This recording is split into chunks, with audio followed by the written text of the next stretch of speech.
Anne-Claire Coudray, née le 1er février 1977 à Rennes, en France, est l'un des visages les plus marquants de la télévision française, notamment en tant que présentatrice du journal télévisé du week-end sur TF1.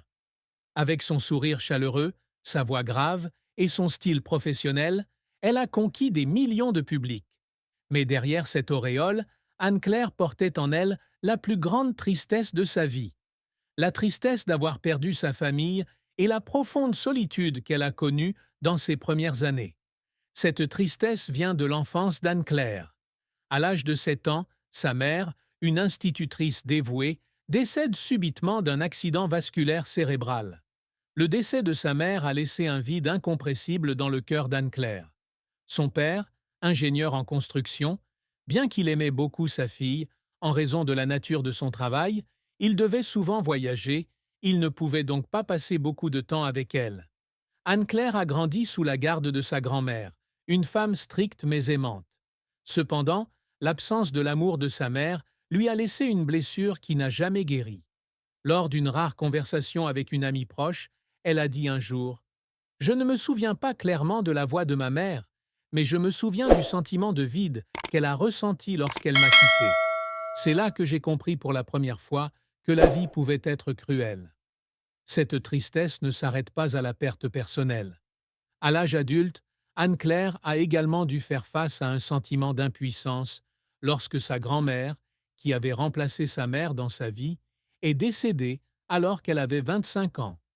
Le décès de sa grand-mère a été comme un deuxième coup dur, la plongeant dans une dépression pendant des mois.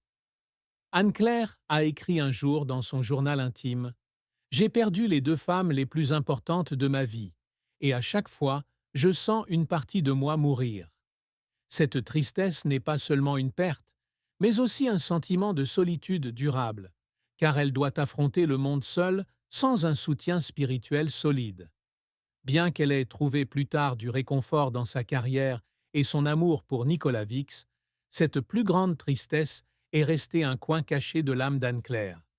Cela affecte sa façon de vivre, de travailler et d'aimer, essayant toujours de s'accrocher à ce qui est précieux, de peur que cela ne lui échappe à nouveau. La carrière d'Anne-Claire Coudray a été un long et ardu parcours, depuis ses débuts de journaliste jusqu'à son poste de présentatrice de premier plan chez TF1. Diplômée de l'École supérieure de journalisme de Lille, elle débute dans des télévisions locales, puis rejoint progressivement TF1 en 2000.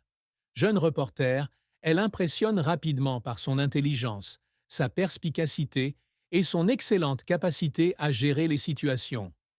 La première grande percée d'Anne-Claire est survenue lorsqu'elle a été chargée de faire un reportage en direct sur le champ de bataille en Afghanistan en 2005. En tant que correspondante de guerre, elle a livré des reportages vivants et authentiques, documentant la vie des soldats et des civils au milieu de la guerre. Ces reportages ont non seulement reçu les éloges de ses collègues, mais lui ont également permis de remporter le premier prix prestigieux de journalisme de sa carrière. Ce fut le tournant qui la transforma d'une journaliste inconnue en un nom notable dans l'industrie. Cependant, le parcours d'Anne-Claire n'a pas toujours été rose. L'un de ses plus grands échecs a eu lieu en 2010, lorsqu'elle a animé une émission d'information en direct sur une crise politique en France.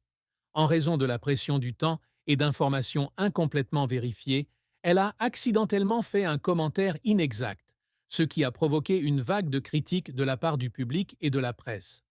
L'incident a plongé Anne-Claire dans une crise.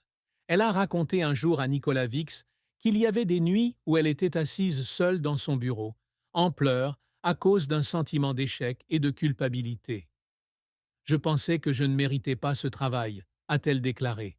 « J'ai peur que tout ce que j'ai construit s'effondre à cause d'une seule erreur. » Mais Anne-Claire ne s'est pas laissée abattre par cet échec. Elle a passé des mois à se perfectionner, à apprendre de ses erreurs et à perfectionner ses compétences. Sa persévérance a porté ses fruits lorsqu'elle a été choisie pour remplacer Claire Chazal comme présentatrice du journal télévisé du week-end de TF1 en 2012. Elle a repris le rôle en 2015 après le départ à la retraite de Claire Chazal. Avec un style d'animation à la fois convivial et professionnel, Anne-Claire a rapidement conquis le cœur du public. Sous sa direction, le journal télévisé a régulièrement obtenu des audiences élevées, confirmant sa position comme l'une des meilleures présentatrices de journal télévisé en France.